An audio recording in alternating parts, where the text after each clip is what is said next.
Okay, so I'm wondering if the audio is working correctly. Let me check the edits.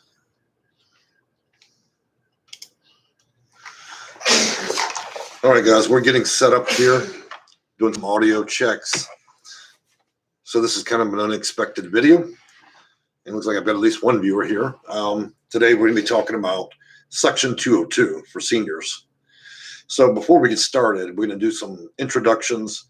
My name is Jay. I've been in this business for a long time. I help people that need low-income housing, portable housing, and I assist them with getting housing choice vouchers. I own also Section 8 Consulting.com, in addition to Section 8 Consulting here on YouTube. So with that being said, if you'd like, I'm going to give you a link to the website. You can check that out if you want. Just bear with me a minute, and we're going to get on with the video in a few minutes. All right, let's see. Now, while I'm doing this and giving you these links, here we go.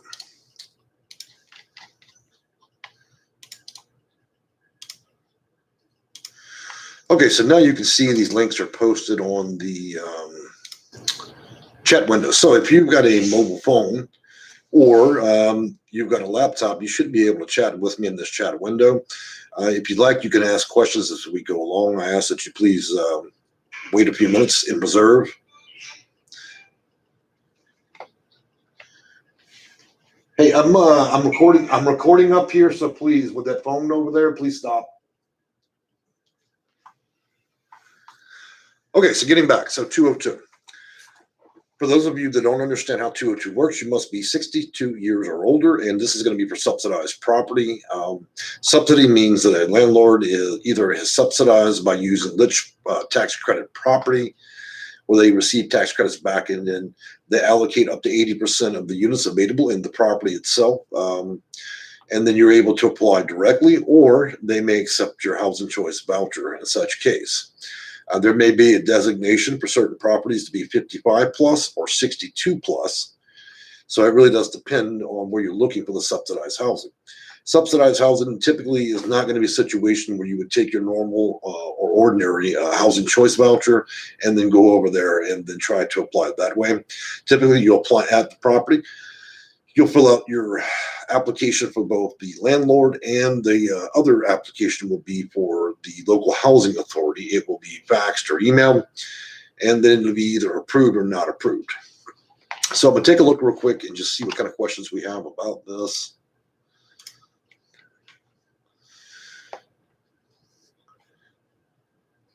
And it doesn't look like there's a whole lot being said in that regard.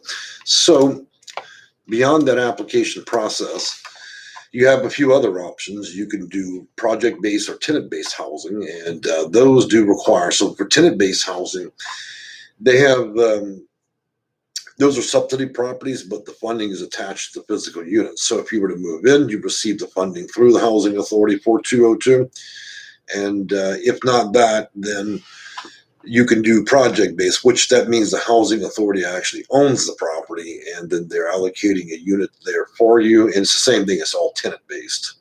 So it really depends on your situation. If you're a senior, whether you want tenant-based housing, project-based housing, or if you want to just do subsidy for 55 plus or 62 plus. The application process remains the same. Looks like we got a question here. Look, guys, if y'all noticed I'm struggling a little bit, I have not been feeling well. Yesterday, I had a fever and chills. Last night, had an infection because of an abscess, so I'm not my normal explosive self on YouTube. I think most people that are from my channel know that. If you're new here, that's why I'm struggling a little bit. Do you have information to cover the state of Florida? One person asked. Yes, I've got information to cover all 50 states, including Puerto Rico and Hawaii. And so there are hundreds of manuals that I possess, including Title 24, federal regulations, almost every COC data manual, data policies, procedures, and so on. So there's plenty of information out there. Cynthia Beals, I hope you feel better. Yeah, me too. I was hoping by making this video, I would feel a little bit better, but I'm struggling up here. I'm still foggy. But that's okay. The show must go on because people need help, and this is a pandemic. Obviously, we're getting through it, and at the same time, there's a lot of people up for eviction. The housing market is on fire, and it's actually gaining pace where it's becoming unaffordable. And so it doesn't make a lot of sense for me to be in the field of work that I'm in and then not just take a vacation in the middle of it. There's a lot of desperate people. I've received hundreds, if not thousands, of emails every day for people that are looking for solutions and answers. In some of these cities, there's no housing left. If there is housing, it's at an extraordinary price, and a lot of you are just struggling to get a housing choice voucher. They have some that are emergency. I don't know if most of you heard about that, but the president issued 70,000 emergency housing vouchers, or EHVs. But not everybody's been able to get them because there's only a certain or a limited allocation of those particular vouchers there. So you would have to speak with your housing authority, but the bigger problem we have with housing authorities right now is a lot of them are closed and they're not answering their phones. So it comes as no surprise that when you're trying to get out here and find quick housing, it's not possible. A lot of my clients I'm leading at this point, whether you're old or you're young or you're disabled, we're having to address continuum of care or coordinated entry housing and getting those type of vouchers. Now, if you're lucky enough to live in the state of Alabama, I just signed another landlord. He makes my 238th landlord that I deal with. And he will be building out units. And I cannot tell you in the county yet because I have not finished the full non-disclosure on it. But if you do live in the Alabama area, I will make these units that he has available to y'all first before he does hit the regular market. And I can tell you, these are pretty nice, and they're at a reasonable cost, and they're brand new. So it's a great deal if you live in the state of Alabama in some of the major areas. That being said, when you go back to 202, in addition to that, you have wraparound services, you have support services that can go along with a lot of 202 properties that are subsidized. And I'm going to talk to you about some of you that receive BASH or HUD BASH. You can use your veteran service credits also with this to be in a senior property, which means it would pay 125% of your rent and utility. It's a pretty good deal. Also, for those of you that don't have long-term care insurance, then this might be an option for you, especially if you have pretty severe disabilities. Now, most of you also know if you also are a senior with trying to get 202, you can deal with Section 811, which deals with disabilities, or what they also call NED, N-E-E-D, which is, NED, another federal program that would allow a senior 55 plus or 62 plus to enter subsidized property without the long waiting list. But that's yet to be seen because there's a limited market right now and there's a lot of desperate people that need housing. So I'm going to check those comments again and just see if anybody's asking any questions. I'm a little bit surprised you guys are a little bit slow about asking questions tonight. So Bridget Fashion, I hope I'm saying that right. Hello, I live in the Bay Area. So, Bridget, I used to live in the Bay Area too, San Francisco. I lived in one of the rougher neighborhoods over there. I believe it was called the Mission District, actually. That's back in the old days when they had SROs in San Francisco, for those of you that don't know what that is. And so, yeah, that was interesting times.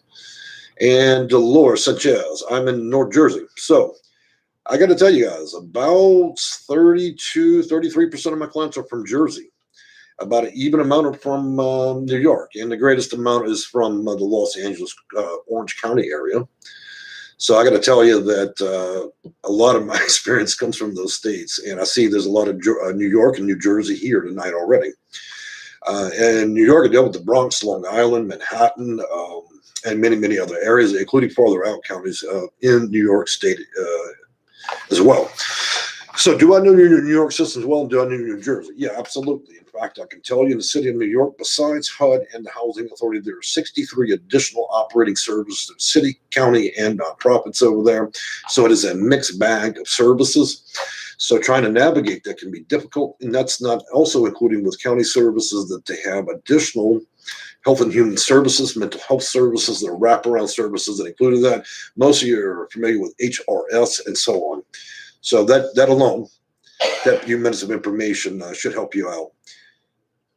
So Let's take a look at 3 more questions here. Do you have information for New York? Yes, I do.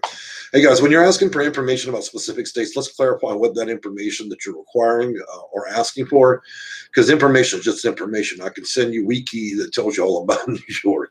I need to know specifically what you're asking and what you need in order to whatever information it may be. Okay.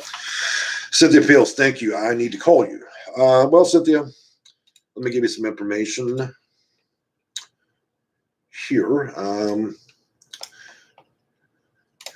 So I just texted the link there. I'm pretty busy, guys. I'm booked up about 3 weeks ahead right now because of the big rush out there. Now, I'm not suggesting in this video that anybody purchase anything from me or hire me as a consultant. I'm here strictly just to help people. Now, if you need assistance and you know that you're unable to navigate the system or you're unable to do it quickly enough, you're welcome to always book me as a consultant that I'll help you with your case.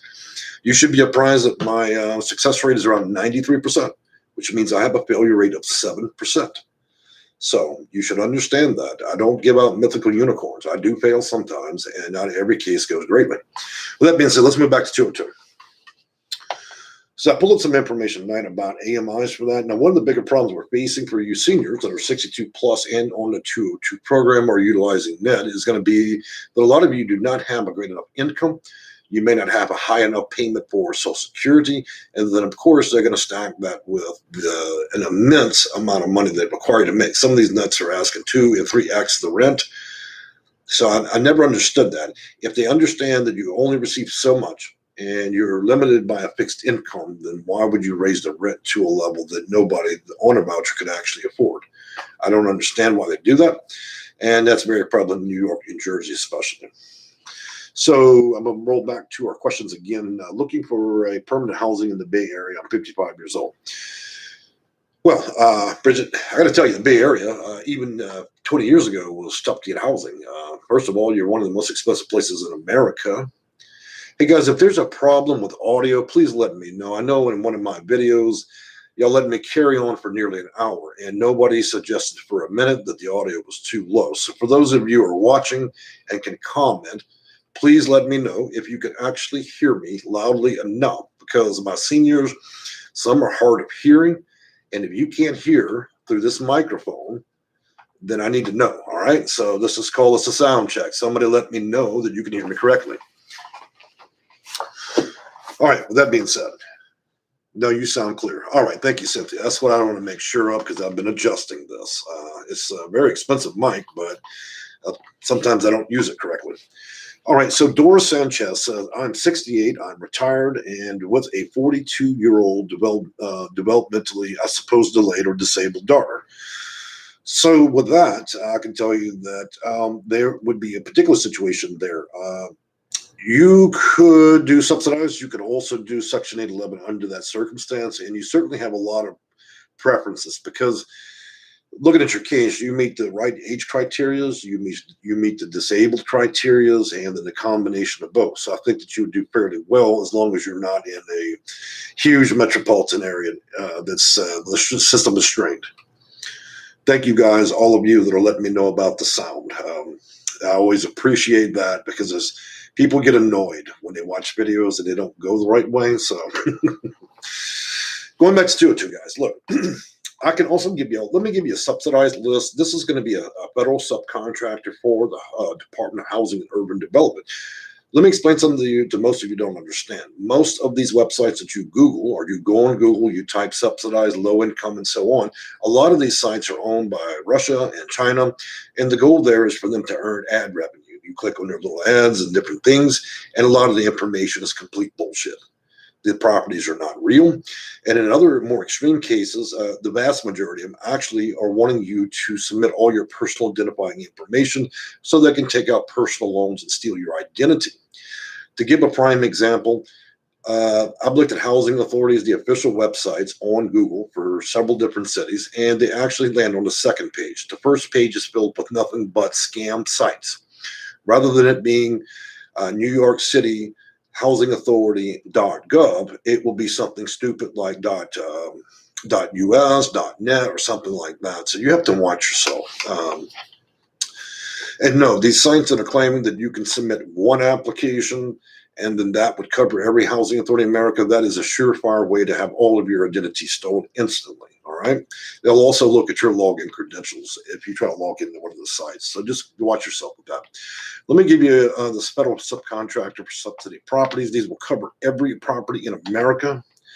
And you can actually trust that they are LITch accredited properties, and they are, approved by HUD itself. Give me a minute, and I'm going to give you that. All right, so we're going to do affordable housing online. If you read the terms of service, you will see they are authorized by the United States government, and they're not just a regular website. So the link is up in the actual chat window if you want to take a look at that. So anybody here has questions about any type of housing, I'm welcome to answer them. So I am addressing 202 as it stands through the video. So we got Gretchen L. I already have disability and I'll be 53 this year. Okay, so Gretchen, things are going to get a lot better for you when you turn 55. It means that you're going to have a whole new section of properties you're going to be able to get subsidized at that point. When you're under 55 and there's not a lot of properties that want to do subsidy for people under the age of 55. That's why I was telling you guys when you turn 55 and older, it gets better. When you're 62 and older, then you enter into properties that are only 62 plus. It gets a lot easier. When's the last time you've been to a senior property where it's 62 and plus and you saw a prostitute, a drug dealer, or other things like that? It doesn't happen that often. So that's what I tell you. You get to go into much better properties, better landlords, and so on at 55 and 62. And so Gretchen L says that I'm in a wheelchair too. Okay, I understand. I'm guessing that you're paraplegic or quadriplegic, or you have some other physical disability like MS, MD, or so on. I know that because my father, who's not with us anymore, he was a quadriplegic, and so I knew a lot of people with different designations and physical disabilities because of that. Anyways, moving back to 202. We're going to take a look at residential care options. So what you have there for the residential care options, for those of you that have extreme disability and you need wraparound support services, you're going to want to check into a few things about. So what you have is RCFE, residential care facility for the elderly, adult daycare or board and care home, or personal care home. And so that resides also inside of a normal property in a normal unit, except that you're getting additional services there. You can utilize your Medicare, Medicaid. So again, RCFE would be what you're looking for. Now, another one we're talk about is going to be Assisted Living Conversation Program. And again, that's Assisted Living Conversation Program, better known as ALCP. And the reason I'm taking notes is normally I know this, but as I mentioned earlier in the video, I've not been doing well since yesterday because of an infection. So my thought process is a little bit slower. So you want to check those two out there. There are additional services you can add on to your ability to have not only a voucher, but being a subsidized property. Then you have care aides, you have care workers, and then you have RCFE, and then you have ALCP. And to be frank with you, I can probably provide another 15 types of different services you can wrap on top of that for those of you who are 55 and 62 and older. And that's also in addition to or stacking on top of 811. So there's a incredible number of things. If I had been better planned for this video, I think I probably could have covered more. So it looks like Gretchen L did indicate that no, she had a car accident and surgery. So I'm sorry to hear that. It's always sad and disheartening when people suffer from surprise disabilities. It's a very difficult situation, and it makes life a little bit more difficult as well. Dion Love, I can hear you correctly. Thank you, Dion. I appreciate that. I'm starting to wonder if my question about whether the sound was good just now kind of rolled in, because I keep seeing people responding to that in the chat. So now let's talk about some different things. So I think we probably beat the hell out of the conversation of what 202 is. I think I've covered this fine, different videos. I just wanted to go back at it one more time to give you an opportunity. Let's talk about what's actually going on right now. So as we had been discussing about the the housing market heating up. It is hot. 8 to 20% is what landlords are now bumping up their rents to. They don't give a damn if you are subsidized or not. They're raising the rent, and they're doing it in every single city. In addition to that, the federal memorandum expires at the end of the month, which means roughly 40 million of 100 million people will now be faced with imminent eviction.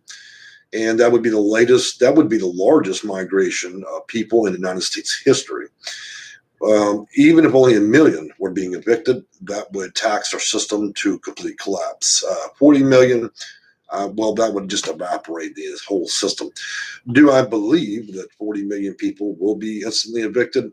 I don't know. I don't believe in sensationalism, but I also think that we need to take a look at this, because between the end of this month and the end of the year, what's going to happen will happen. And we only had room already for just barely. So if you think about housing choice vouchers and getting, we can only roughly give 25% of the people who actually met the criteria a voucher, 25% of 100.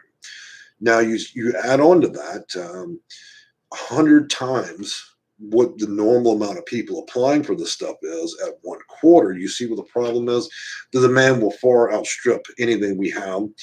In addition to that, the homeless shelters at half capacity are closed. Around 78% of all housing authorities are closed in the country, not answering the phone. The doors are not open.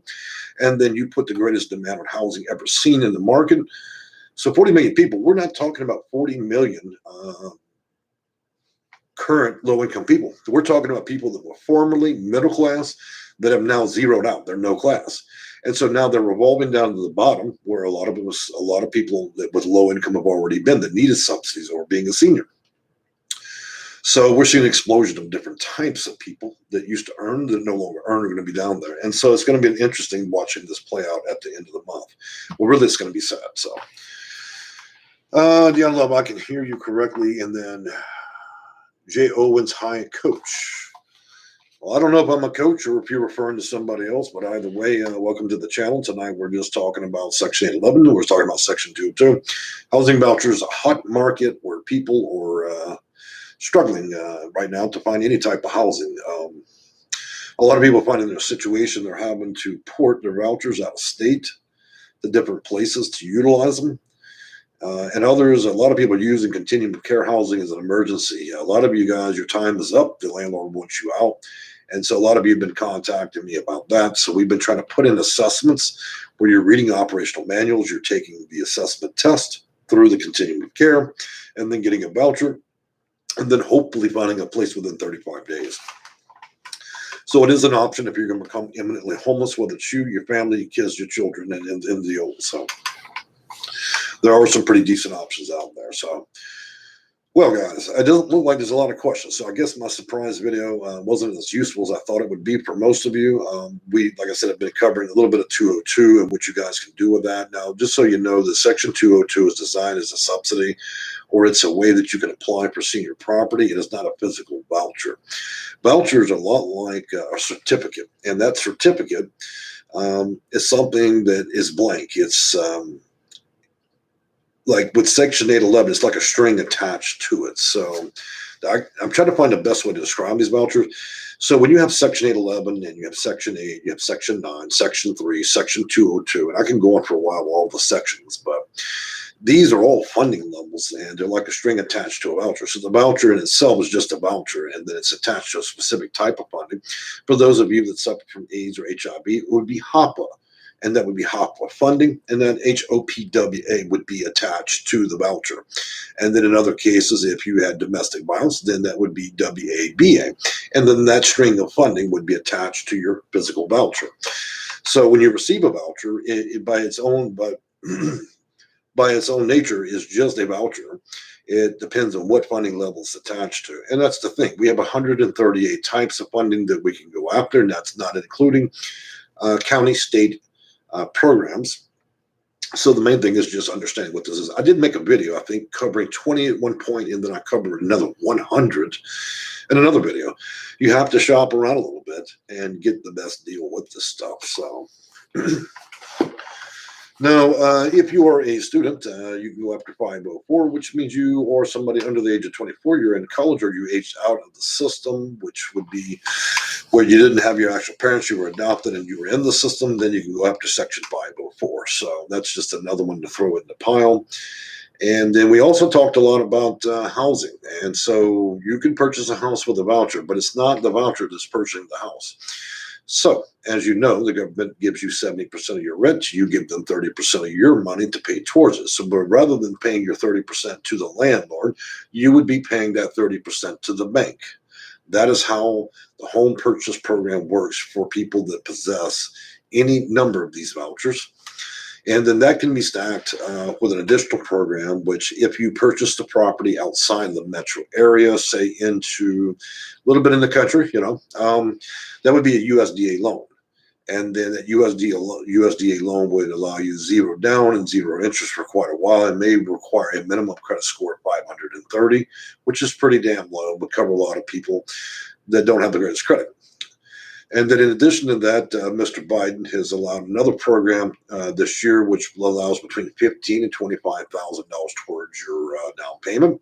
So that can then be stacked on top of the voucher itself. Then you have USDA zero down, zero interest, and then you stack the other, which is the $15,000 to $25,000 on top of that. And so the big question is, well, how do I get this? How do I apply? Well, it depends on every housing authority. These programs run in some housing authorities, and in other states they do not. In other counties they may not. So you have to literally check with your housing authority to see if the program's working. You're going to find most that these home purchase programs are going to be done in counties that have probably lower income people. Now, so what are the houses that are available? What is actually a HUD home? Well, a HUD home is when a young couple or an old couple buy a home and they think they can pay for it. A pandemic hits, they can't pay for it anymore, and then they're foreclosed on. That nice new home that's foreclosed on then would be taken back to the bank, which would be HUD itself. So there's so many distractions right now. I'm trying to keep focused here, guys. So it would be taken back and then it would go to auction, and then likely the price of that property would be chopped in half. And then after that, it would be go up for auction, and then you would be able to utilize those different programs to purchase it. Again, I am not certified by HUD to talk about home purchase and all of that. I'm just suggesting these are some of the things that go on. It may not be completely accurate because you need to be a licensed real estate agent, a broker, and then also certified on top of that. So I'm just suggesting that this is some of the information. So this is me driving out of my lane. I deal with people with housing choice vouchers. So again, I'm just mentioning some of these housing programs. If you want to go and check with your real estate agent and all that, please don't email me or set up appointments based on purchasing a home. I don't do that. All right, so we can take a look at some questions real quick. So I've got a friend. If y'all hear some weird noises, I've got a friend here at the house. Keep an eye on me because I do have an infection, and unfortunately, he does cough. I think he smokes cigarettes. So if y'all hear a little noise in the background, those are not my cats. It's one of my friends. All right, so take a look here. Cynthia Adams. So this person, Miss Cynthia Adams, says, I am new to your channel. I enjoy all of your information you share with everyone. Are there many seniors in low-income housing in Coral Gables? Yes, there is. Coral Gables is a hot spot, and I've been asked by many seniors to see if I can get them out there. And it's been success rate, I'd say about 60, maybe 70%. One, it's a little bit costly. Two, it's a bit of a process. And three, it takes time. So you have to have a lot of patience if we're going to deal with that particular area. Look, anytime we're dealing with Coral Gables or any place down in Florida, that's nice, then you can expect, look, half the country that's retiring is going to Florida. So it's workable, but a lot of patients are required there. And then you would need to have the right preferences built in place. In other words, you'd need to be low income. You need to be 55 above or 62 above. Maybe you would have a disability of some sort. Also, there are other things built into that, including they now do consider some races, especially if you're American Indian. And then there are some other preferences, like if you recently had an issue with BAWA, which is domestic violence, or if you were recently homeless, or you're becoming imminently homeless because you can't afford your rent. So all these would place strong factors in where you would place in their current waiting list. If it is a subsidized property in Coral Gables or anywhere else, then they may have their own independent list there. So you're literally waiting for somebody to die if there's not enough housing. Okay, so we'll take a look at a few more questions. John Owens, I'm in New Jersey. More information on 55 plus. Okay. Well, Mr. Owens, I'm going to give you a subsidized list.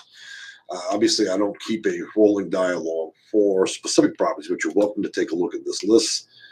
And I'm going to get that for you right now. Where did I do with it? I'm going to tell you, this has got to be one of the worst videos I've done. I'm just drawing blanks in so many areas. Any other time, y'all can watch me talk for an hour flawlessly and not skip a beat. But in this video, it's not too good. I'm struggling tonight. But you know what? The show must go on because a lot of you do need help. And it doesn't matter whether or not I'm at my peak or I'm at my worst. All right, so I'm looking for, here we go. I'm going to give you the housing search now. So why don't you look in the comments section of the video here. There's a live chat. And bam, I'm linking you up to it. And you just want to check out that. That's going to be Subsidy Properties. Covers all 50 states, every county in America. And these are actual official sites. These are not scam websites and all that. So take a look at that. See if that helps you out. Okay, Wendy Irving or Ewing. Hi, I'm in Jasper, Texas.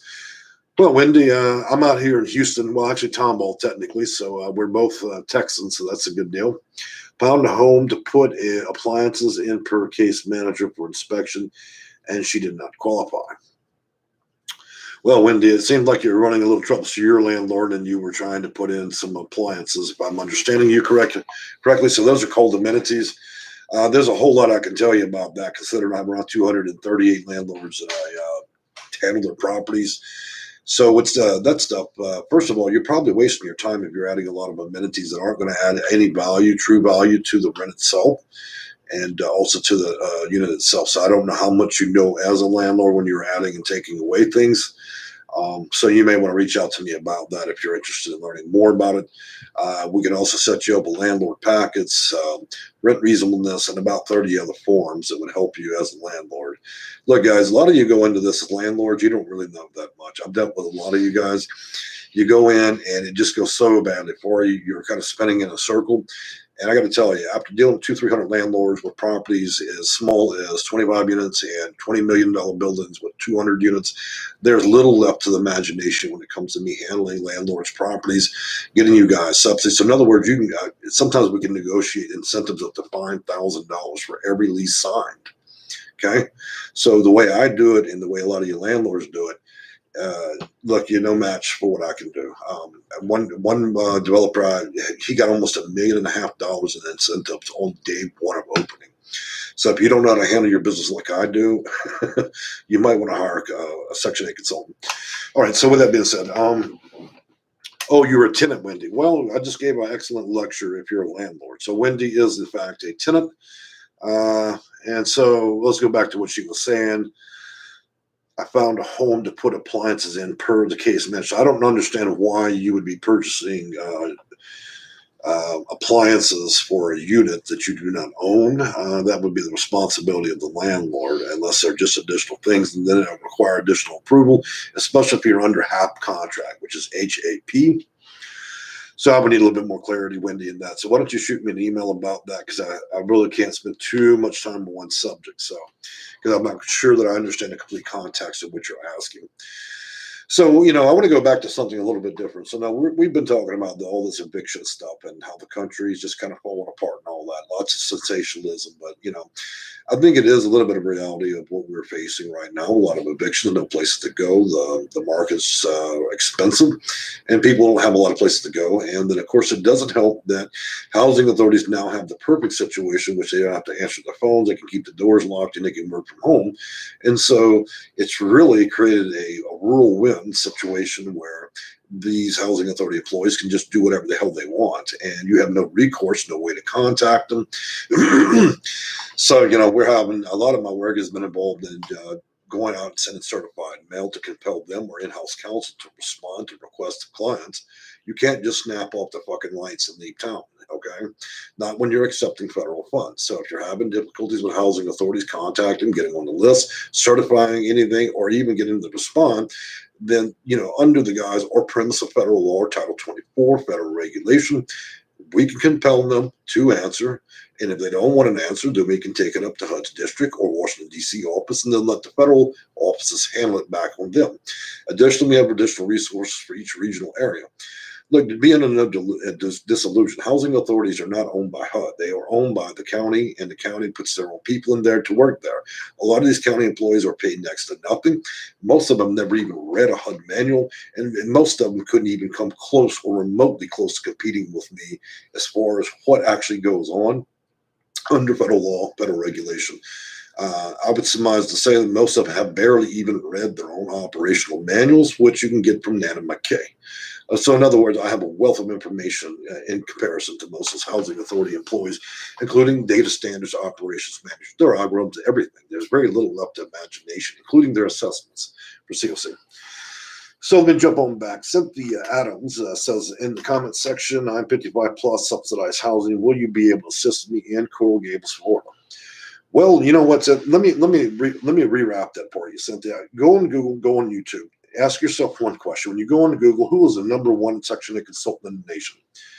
Last time I checked, it was me. On YouTube, I am the #1 when it comes to Section 8 there. So here's a more novel idea. If I can't get it for you, then nobody can. It's simple as that. It's cut and dry. I had a young man email me 24 hours ago. He says, well, I'm going to need some social proof. I said, well, here's your social proof. You can call 211 for free. Okay. See how that works out for you. When it doesn't, then you can call me back. Because clearly I don't need to prove anything. After 20 years and 6 years on YouTube doing this, there's nothing to prove. I own Section 8 consulting. My reputation stands alone in what I do. So I certainly am not in a position to have to prove anything. Okay. Beyond that, let's go back to what Cynthia was saying. Yes, if there's an opportunity, Cynthia, I would likely be the best shot that you have of that. I'm not suggesting, Cynthia, that you couldn't do that by yourself. It's a lot of work. If you don't know the ins and outs, then that is what it is. So are you looking for a red stamp or a guarantee? I already said my success rate is 93%. You have to live with the 7%. So it is a bit of a gamble on whether or not I would be successful.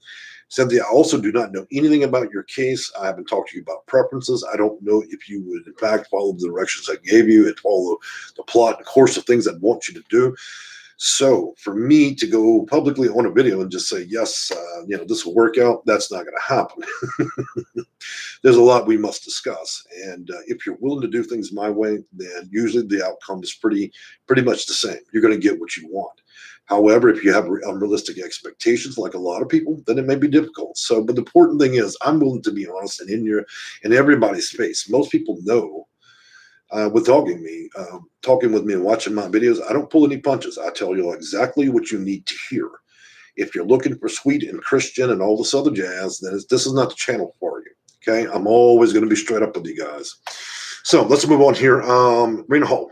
Well, I'm about to go through an eviction here in Georgia. Well, I'm sorry to hear that.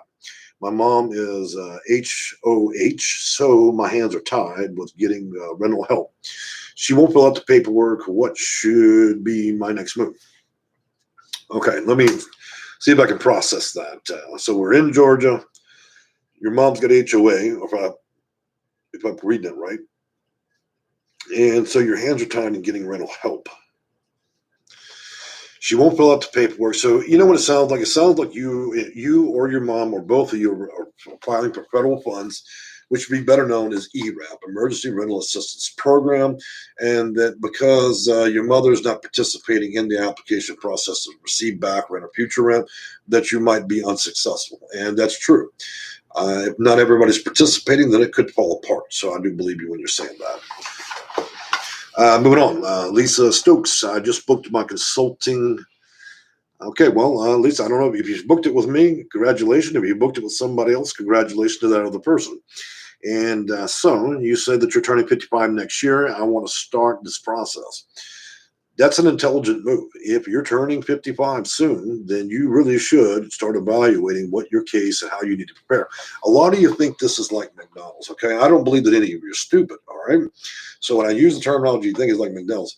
As an American, most people think, oh, well, I'm going to be put out, so now's the time, 3 days before I'm going to get put out, let's go and do a voucher. Well, it doesn't work that way, guys. Look, it's a process.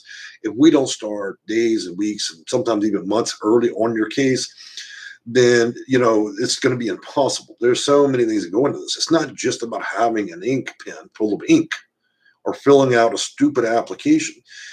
We have manuals to read. You have to give your best possible answers. If the law says that you can earn preference and get higher on a list because you say certain things, that we need to prepare you. If you're not disabled today, then you damn well better be in a week from now. You see what I'm saying? So if the law says you need to pay something, then we're going to have to work on making sure that you can meet that particular rule so you can get what you need. All right. Maybe that is working loopholes. That's the same thing that most of these Democrats, Republicans do, whether they're senators or whatever it may be. If you don't think those people don't design laws that they abuse, we're using the same loopholes to play the same game. And so if you want to play this game, you either play it as a participant or you play it better than the people that created it. That's as simple as you're going to get it.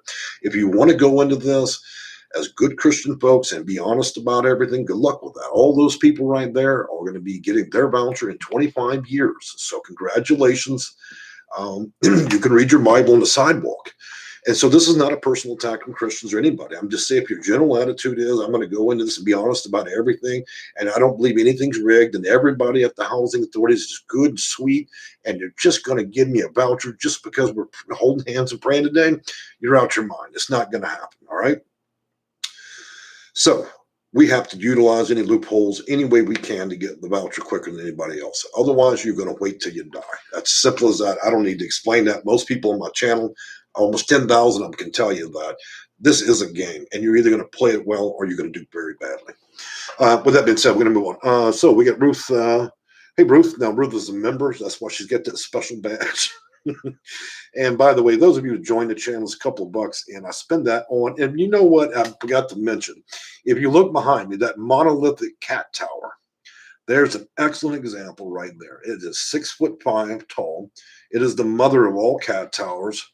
And that was purchased with the funding that you guys had spent on my channel. So when you purchase that $3 to be a little member of the channel, you get a special badge when you chat in that window. Saving all that, purchase that. So how much was that extraordinary piece of tower? It was $135, okay?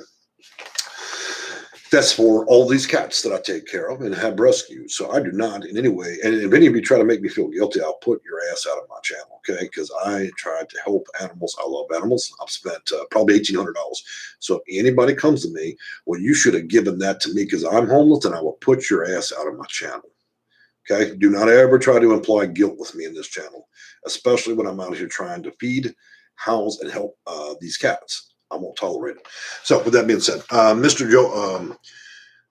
Owens, 252, so we'll call him Mr. John Owens. He says, I'm on disability. I'm a veteran. I'm interested in housing option as I'm in a program, and the rent is 60% of my income. Okay, so there's already a problem, and that's not allowed. It has to be at minimum 70%. So if something strange is going on with your case, Mr. Owens, and you struggle financially every month. Okay, so now when you say 60%, I don't know if you're actually a market rate tenant or if you're receiving any subsidies or a voucher, so I'd want some clarification there. If you are paying market rate out of your own pocketbook for your rent, then we need to make an immediate move to get you 202, 811, or one of these other vouchers to help you only pay 30% of your income. That's absurd. Look, people, if you were born in America, then you're entitled to the same rights and privileges as any American. If you paid and you worked into the system of America, it means you paid taxes. If you paid taxes at some point, the government piggy bank has to give a little bit back. When you retire, that is a great time to get a little bit of that money you paid all your life into. You guys are sitting here, you're too fucking ashamed to apply for help or a voucher and other things. This stuff was designed for people retiring. Anybody that suggests that this is a Democratic problem or a Republican problem has a loose screw. The program was designed to assist people when they reached an age or phase of their life where they couldn't afford things, or when you have a pandemic and people can barely feed themselves, keep the light bulbs on. And it's just so crazy to see so many of you feel so ashamed of it.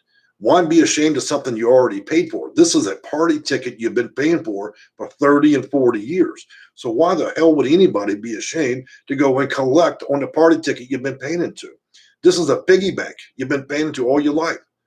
And you're going to be ashamed to get in Section 8? What you're ashamed of is the stigma that's been attached to it in the news. You want to talk about the biggest form of racism and prejudice that's out there is called the news. That is the news. That is the biggest piglet of all of them that does it.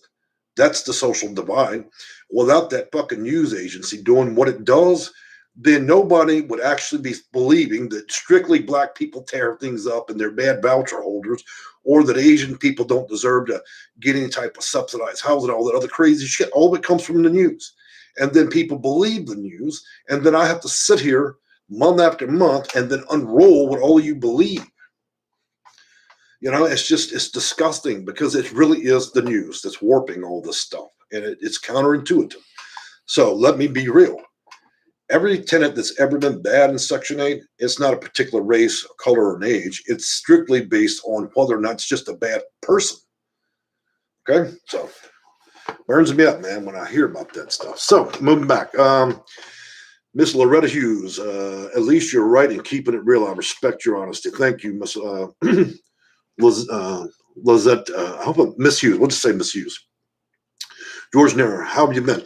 Well, George, I've been doing pretty good, man. I've suffered through an infection, some fever, some chills, and all that, and I'm struggling a bit today, but I'm warming up a little bit. It makes me feel a little better when I see y'all. Cynthia Fields, I see she's laughing at me, or laughing with me, I hope. And George Nazaro, your subscribers are flying. Hey, guys, you know one thing I want to tell you. In the past week, Google picked me up. 33% of my videos Google picked up, and we absolutely shot like a rocket. We were doing 500 new subscribers a day, and my videos were reaching new altitudes. And you know what that means?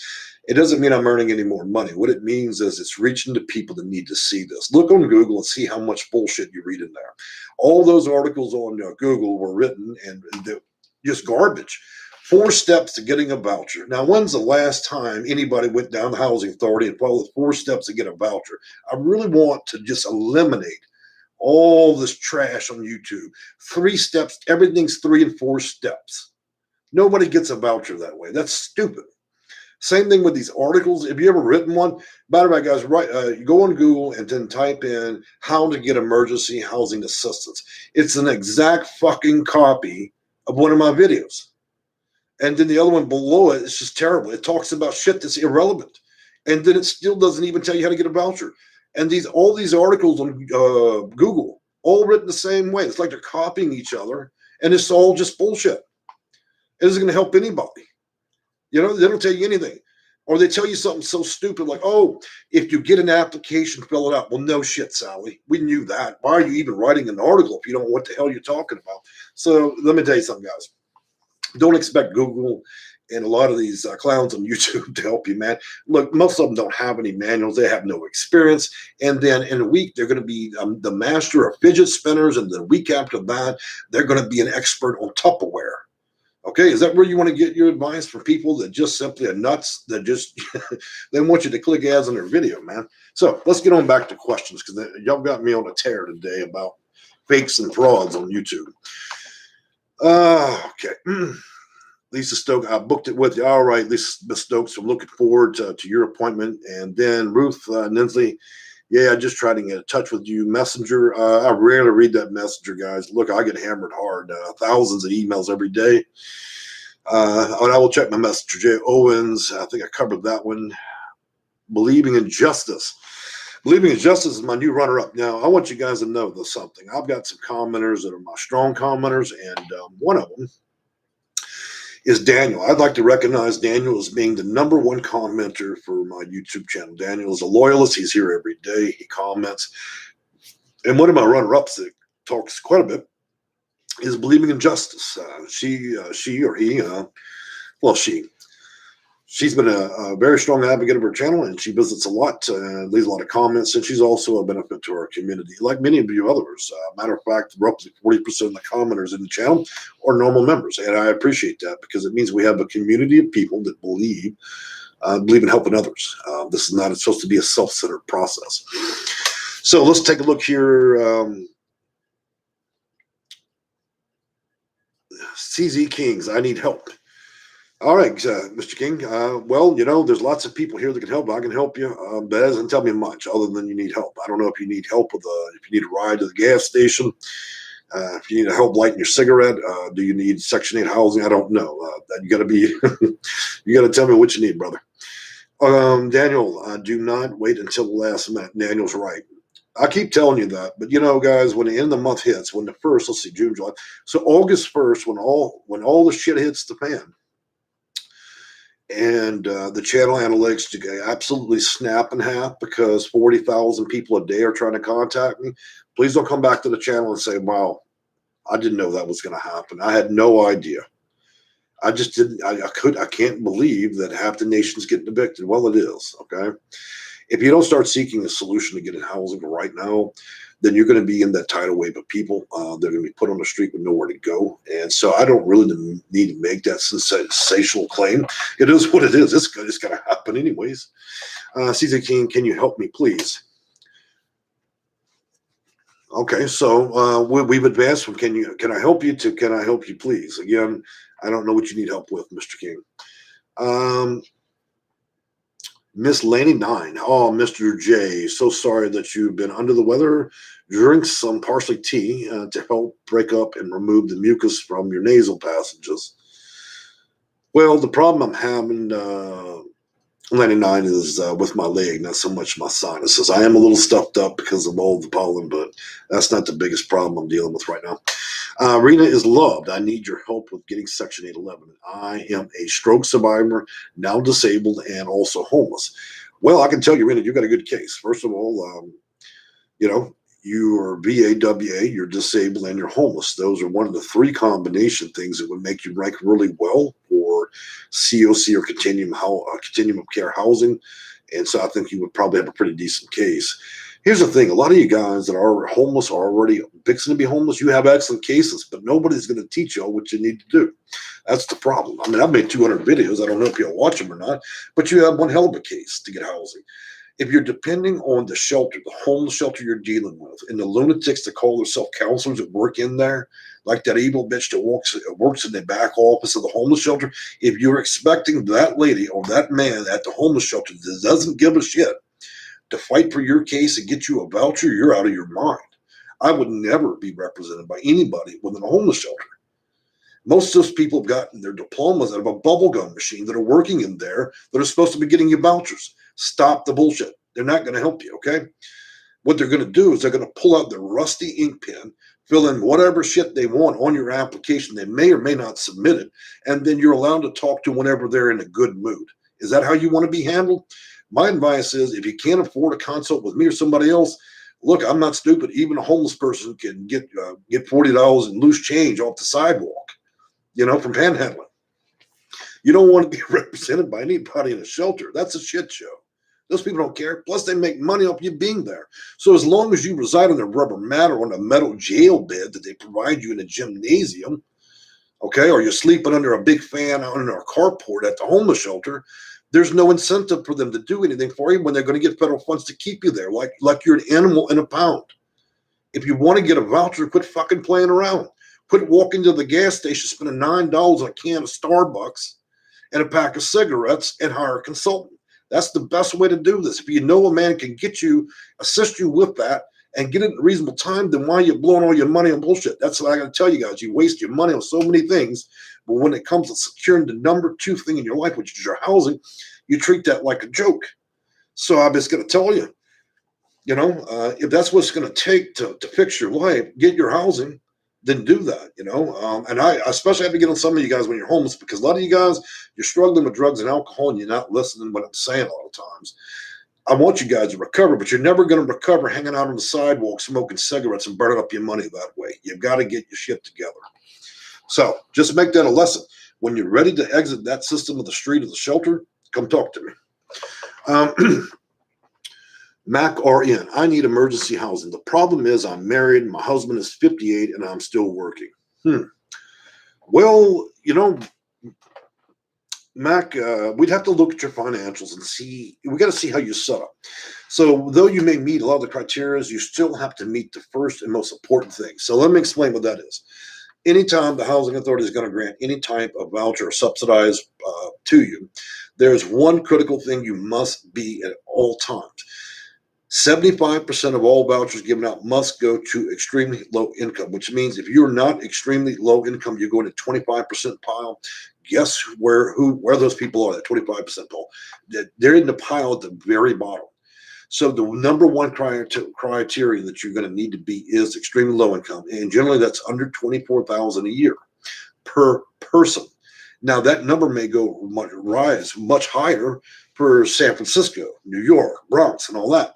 So we'd have to look at your case and see. Now the secondary option is we get you subsidized for seniors, for you and your husband, and then see if they can subsidize part of the rent, just to make it simple. So you don't want to be in a full welfare state. So it's a lot to talk about. I'd have to know a lot about your case to really help you with it. So yeah, we'd have to really talk about that. A lot of you guys are under the opinion that I can just simply give you a few tips and tricks in a video, and that would be sufficient advice for you to acquire a voucher. It doesn't work that way in reality. I wouldn't be reading manuals of 1,100 pages if it was 1, 2, 3, or I could simply leave one stringent comment and a link in a YouTube video and be able to fix your complete housing crisis. It simply never works out that way. You're either going to be fully apprised of your rights, the rules, and privileges of getting this voucher, or you're going to be as ignorant as every other fool that walks up to the door thinking they're going to get one. And that's the important thing. You need to learn the game so you get what you came to get, and that's a voucher. And again, don't take that as me being a jerk. I'm just being straight up, so that way we're always clear about what you're trying to achieve. Believing in justice is so true. Cynthia Peels, not at all. I was in the shelter in 2008. They did nothing for me, and I did it on my own. ABS Fire Department.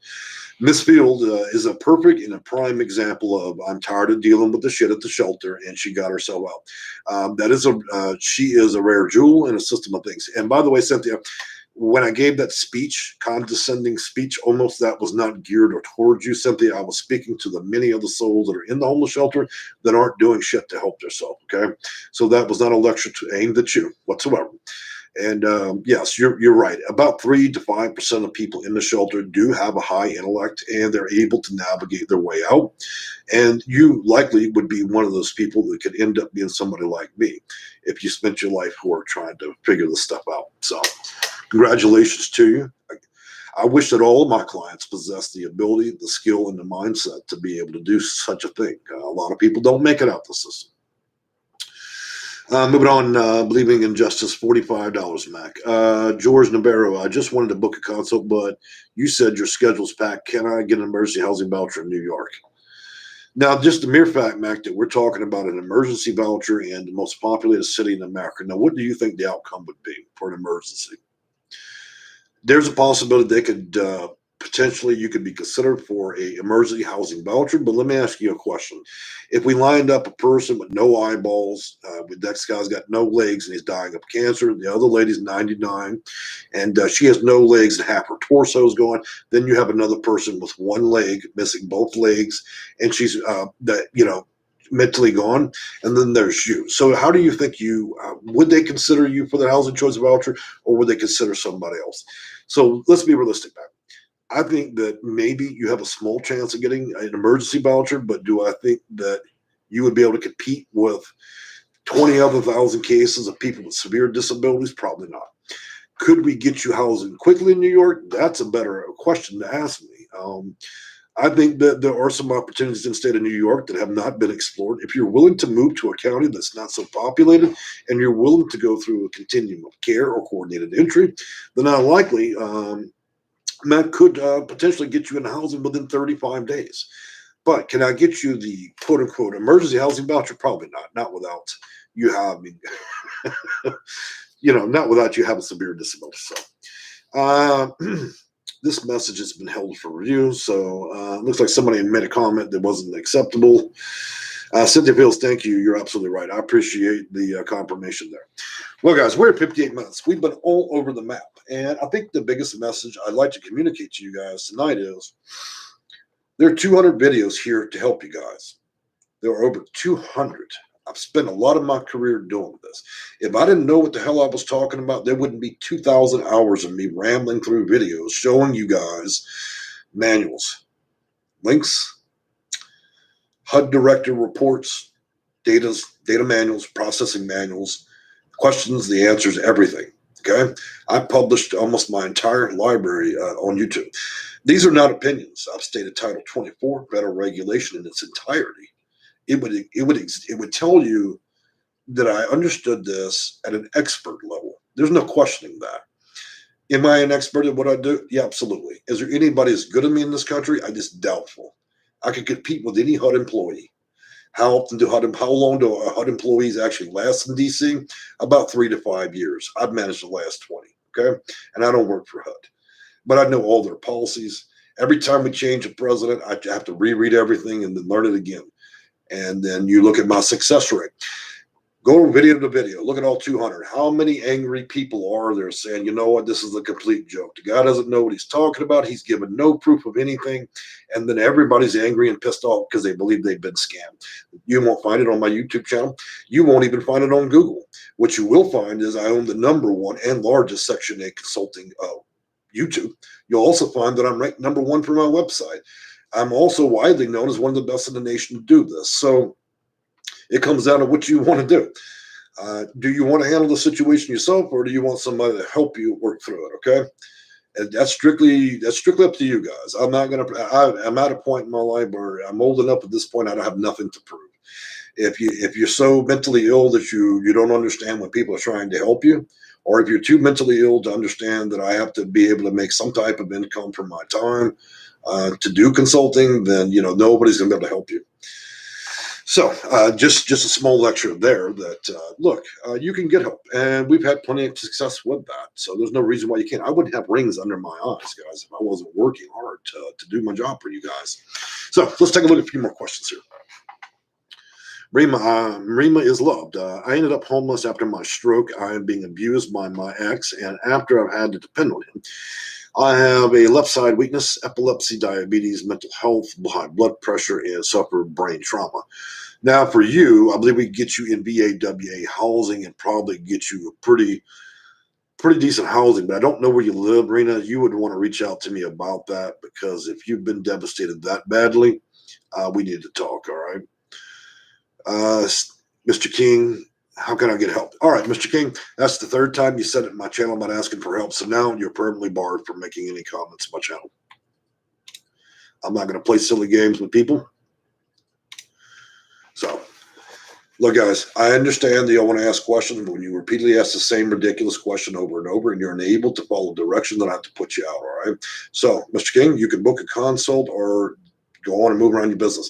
211 would be happy to assist you. They hire people for about $3 an hour, and they'll work on your case 24 hours a day. Just keep calling them and tell them you just need help. That's it. All right. So Rita's loved Washington, D.C. Well, D.C. Now, look, D.C. is a tough market. I got a gentleman that called me earlier this week, and we've been discussing D.C. and the housing authority over there. I would say that that's a 50-50 state. It's a bit difficult. We may have to address different outside counties in order to get the help you need. So we'd have to look carefully at your case details and just see. All right, guys, so we're taking a look at the comments. Doesn't look like we have anything else here, and we're at 1 hour and 3 minutes. I think we're going to wrap it up. Anybody that has judiciously looked at this video and said, this guy's kind of a jerk. Look, I have tough days. I work many hours working for you guys, and I'm the friendliest guy in the world. I rescue cats on the side.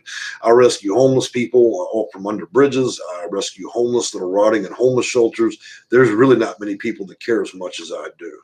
I mean, I put a lot of heart into what I do, and I take these cases around the clock, and a lot of people at no cost.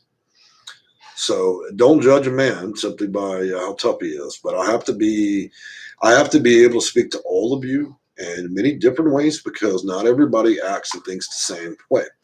People who visit my channel suffer from mental illness. They suffer from severe disabilities, learning disabilities. And so there's a wide range of people that I have to be able to talk to. Some people that joined my channel just got out the federal pen for bank robbery. Other people here are gang members. And so I must be able to speak the same language, the same Navajo. Is a wide variety. I can't just be a white man in a nice shirt. I also have to be able to speak hood. I have to speak eloquently for you older people. I have to speak a little bit of street for you young folks. So I'm not going to, I'm not just going to be one person to everybody. I'm going to be as much as I need to be for everybody. That's what it takes to get everybody help. So let's take a look here. MT, do you have any appointments available for consultation? I do right now. The best way to play consultations with me right now, so we're at about 10 days is how long it takes to wait. Now, when I have a vacancy, what I try to do is I try to move some of you to nearer spots. So it's only going to get worse. So what's 10 days now would likely be 15 to 20 days if you wait another week. 10 days is not a lot. If you can get an appointment with me, let me tell you something. Getting appointments with me is a pretty prized deal. First of all, I don't charge a lot. Try to go get a Section 8 lawyer at $1,500. Okay? $1,500 to $5,000 and see how you feel about that. Who do you think those attorneys call when they want to know specific laws and other ordinances and how Section 8 works? Who do you think they call? Who do you think that all these state lawyers call? Me. Okay? So when you go and pay them, you could have just given me that money because they do defer to me. Attorneys know the law and they charge a lot of money, right? I'm not an attorney. So when they don't feel like reading through 13,000 HUD manuals, who do you think they consult with? Me? It's simple as that. I've got 63 of them on speed dial.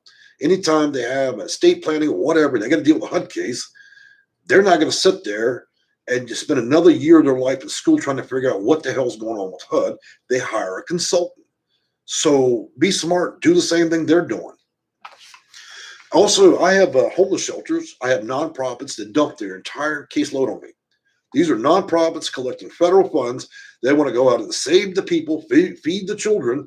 And when shit gets too heavy for them and they can't handle the job, who do you think they call? They call me. They'll thump 30 case files. Hey, we'll give you X amount of dollars if you can help at least 80% of our clients get housing over a 30-day period. So do I know what I'm doing? Absolutely. These people wouldn't call me if I didn't. I wouldn't have caseworkers, social workers following my channel and asking me for advice. Because by the very nature of being a social worker and a counselor, just that, they're there to help you connect with resources. The difference between connecting to a resource and knowing what the resource is me. I don't just connect you with HUD. I understand its entirety. That's something a caseworker and social worker is not going to learn in college. All right, so a caseworker and a counselor can help you fill out the applications and give you their best idea of what should be said. The difference between me and those professionals is I actually understand and know exactly what needs to be done in principle to move you up that list. So that's why I'm telling you, don't leave your case in the hands of people that are just simply there to make you feel, pat you on the back, and make you feel better about whether or not they're going to get you housing. You need somebody that knows the system. So moving back, believing in justice. Thank you. We love you all for what you do, your babies and my cats. Yes, I know, MT, I did once a few months ago. I got my condo and changed, so we need to talk. All right, that's a good deal, MT. I'm happy to talk with you about that. And so with that, we're going to be wrapping this up. I appreciate everybody that showed up. It's too bad I only warmed up towards the end of the video. I do live videos about every other day. It's typical for me to do it around between 5 and 7 p.m. Central Standard Time. Videos can range in emotion from strictly sticking to the point, and other times I use a lot of profanity. Let me tell you something. When you have to express the gravity and the realism of the situation, you're not going to be able to do that with pleasantries. So sometimes I use that. So if you're old and you can't handle that, then this may not be the best channel for you. They have fidget spinner channels and Tupperware channels that will talk and give you 3 steps and tips and tricks to nowhere.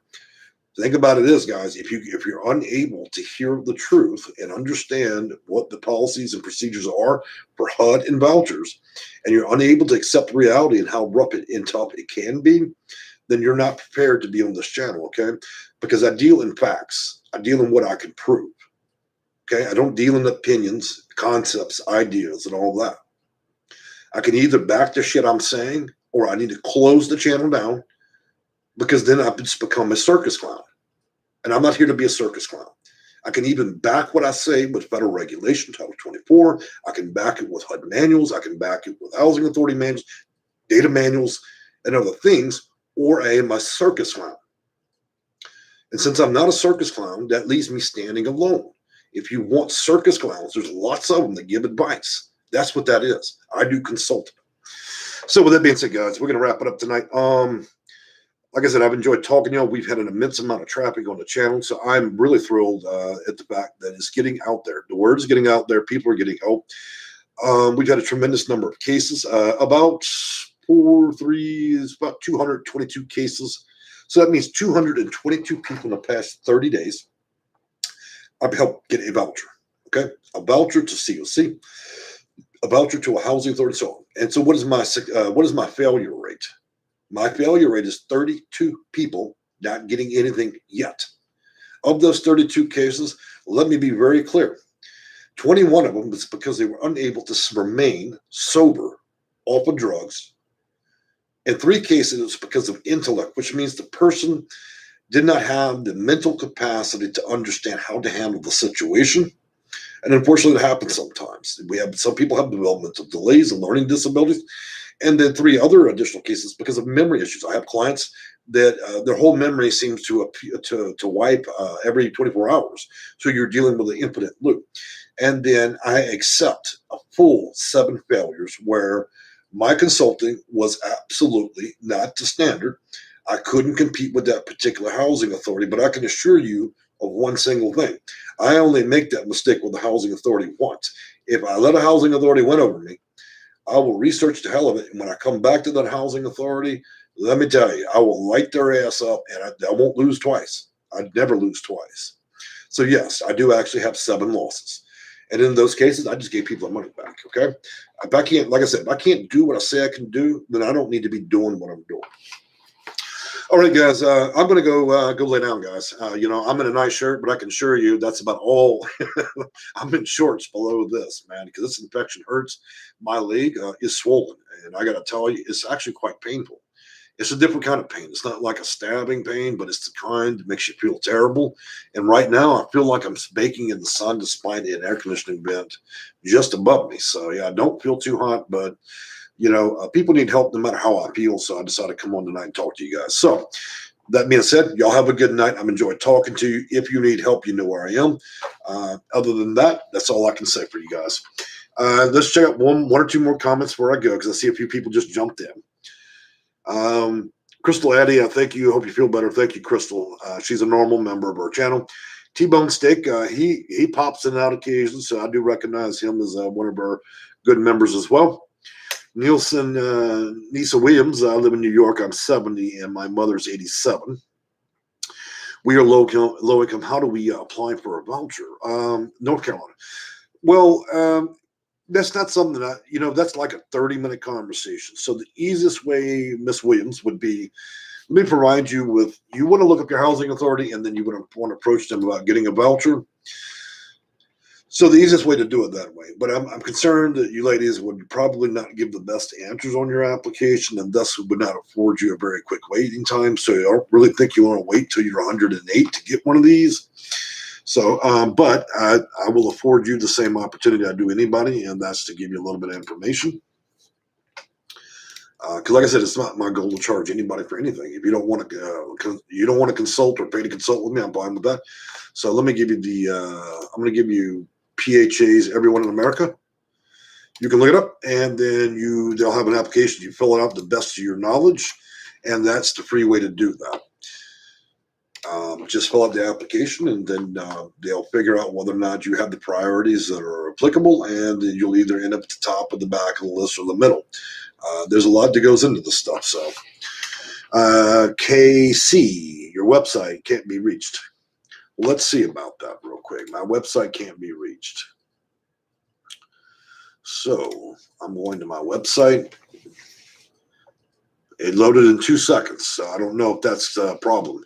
I'm not having any problem looking at it right now. So, look, guys, some of you guys have bad internet connections. I could have pasted in an internet link. Tell you what, guys, let's paste that link in here.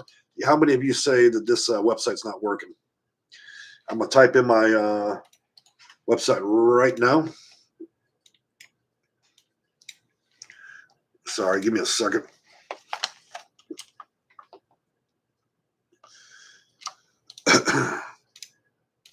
There's a web address right now. For those of you who are on channel, click on that link and tell me my website's running, please. I've had a few messages about it. Look, I use the fastest hosting that there is. My website was designed. It spent 15 grand designing it. It loads super fast. So if you guys are running into a website that doesn't load correct, you're not going to my website. You're typing it wrong. I spent extraordinary money on this website developing it. Casey, let me know. Is the website working? Lady Leo, I'm late to see you're feeling better. Leo, I'm not actually feeling better. I'm just forcing myself to record this video. So it's not so much that. Okay, guys, somebody comment and let me know if you can see that my website is working. Y'all are not replying. Oh, there's a delay, and when y'all are receiving this. So let me know if you're. Now I wonder if there's actual delay. Little Smith says, yeah, your site is up and running. Okay. Brenda Palmer, not working. So I don't know what the hell's going on. Some people say it's working. Some are not saying. I've seen that it works. So there may be issues depending on where you are and whether or not this website loads. So in that case, guys, then that is strange, but there's nothing I can really do about that. I'm going to give you one more link. Brenda Palmer says not working. Believe in justice. Me, yes, working. Just got on it, Cynthia. So apparently there's outages in certain parts of the country where people are able to do it. Now it does. Yeah, so I don't know. It looks like it's affecting everybody differently. So I'll have to put a note. Well, yep, that may be why I get so many messages at certain times of the day. It may be that when people aren't able to reach me. So anyways, if y'all want to book a consult, this doesn't require you to go onto my website. This is my software outside of the website. And it's just a link if y'all want to book consults. Again, there's a waiting period, but let me tell you, there's a reason why people wait to see me. It's because my reputation's proven. People get what they ask. They get what they need.